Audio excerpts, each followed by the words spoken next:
अब मैं हमारे कर्नाटक के अध्यक्ष आदरणीय विजन जी से आग्रह करूंगा कि मीडिया के साथियों को इस अवसर पर संबोधित करें।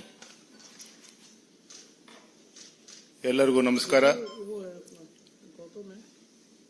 ಕರ್ನಾಟಕ ರಾಜ್ಯದ ರಾಜಕೀಯ ದೊಡ್ಡ ಬೆಳವಣಿಗೆ ಆಗಿದೆ. ಹಿರಿಯರಾಗಿರ್ತಕ್ಕಂಥ ಮಾಜಿ ಮುಖ್ಯಮಂತ್ರಿಗಳು ಸನ್ಮಾನ್ಯ ಶ್ರೀ ಜಗದೀಶ್ ಶೆಟ್ಟರ್ ಜಿ ಅವರು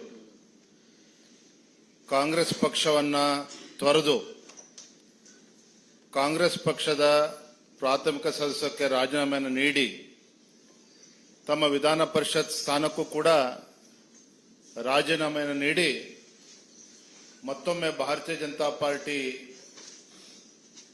ಸೇರ್ಪಡೆ ಆಗಿರ್ತಕ್ಕಂಥದ್ದು. ಅವರ ಮನೆಗೆ ಅವರು ಮರಳಿ ಬಂದಿರತಕ್ಕಂಥದ್ದು ರಾಜ್ಯದ ಭಾರತೀಯ ಜನತಾ ಪಾರ್ಟಿಯ ಬೆಳವಣಿಗೆ ದೃಷ್ಟಿಯಲ್ಲಿ ಒಂದು ದೊಡ್ಡ ಶಕ್ತಿ ಬಂದಂತಾಗಿದೆ. ರಾಜ್ಯದ ನಮ್ಮೆಲ್ಲ ಪಕ್ಷದ ಹಿರಿಯರು ಮತ್ತು ಕಾರ್ಯಕರ್ತರ ಅಪೇಕ್ಷೆನೂ ಕೂಡ ಇತ್ತು. ಜಗದೀಶ್ ಶೆಟ್ಟರು ಹಿರಿಯರಿದ್ದಾರೆ, ಅವ್ರನ್ನ ವಾಪಸ್ಸು ಬಿಜೆಪಿ ಕರೆತರಬೇಕು, ಅದರಿಂದ ಪಕ್ಷಕ್ಕೂ ಕೂಡ ಲಾಭ ಆಗ್ತದೆ ಅನ್ನೋ ಒಂದು ವಿಚಾರಗಳು ಹಲವಾರು ದಿನಗಳಿಂದ ಚರ್ಚೆ ಆಗಿತ್ತು. ಇವತ್ತು ಬೆಳಗ್ಗೆ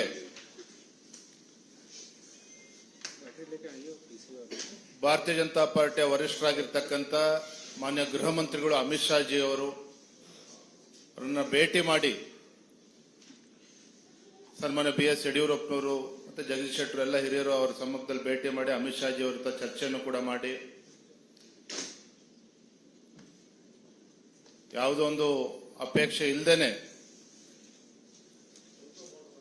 ಭಾರತೀಯ ಜನತಾ ಪಾರ್ಟಿ ಸೇರ್ಪಡೆ ಆಗ್ತೇನೆ ಅನ್ನುವ ವಿಚಾರವನ್ನ ಅವರು ಮುಂದೆ ಇಟ್ಟಾಗ ಅಮಿತ್ ಶಾ ಜಿ ಅವರು ಕೂಡ ತುಂಬಾ ಸಂತೋಷ ವ್ಯಕ್ತಪಡಿಸಿದ್ರು. ನಡ್ಡಾಜಿ ಅವರು ಕೂಡ ಬಹಳ ಸಂತೋಷ ವ್ಯಕ್ತಪಡಿಸಿದ್ದಾರೆ. ನಮ್ಮೆಲ್ಲರಿಗೂ ಸಹ ರಾಜ್ಯದ ಪ್ರತಿಯೊಬ್ಬ ಭಾರತೀಯ ಜನತಾ ಪಾರ್ಟಿ ಕಾರ್ಯಕರ್ತನು ಕೂಡ ಮಾನ್ಯ ಜಗದೀಶ್ ಶೆಟ್ಟರ್ ಅವರು ಬಿಜೆಪಿಗೆ ಮರಳಿರ್ತಕ್ಕಂಥದ್ದು ತುಂಬಾ ಸಂತೋಷವನ್ನ ತಂದಿದೆ ಅಂತ ಹೇಳಿ ನಾನು ಈ ಸಂದರ್ಭದಲ್ಲಿ ಹೇಳಕ್ಕೆ ಇಚ್ಛಪಡ್ತೇನೆ. Subscribe now and press the bell icon. Never miss an update.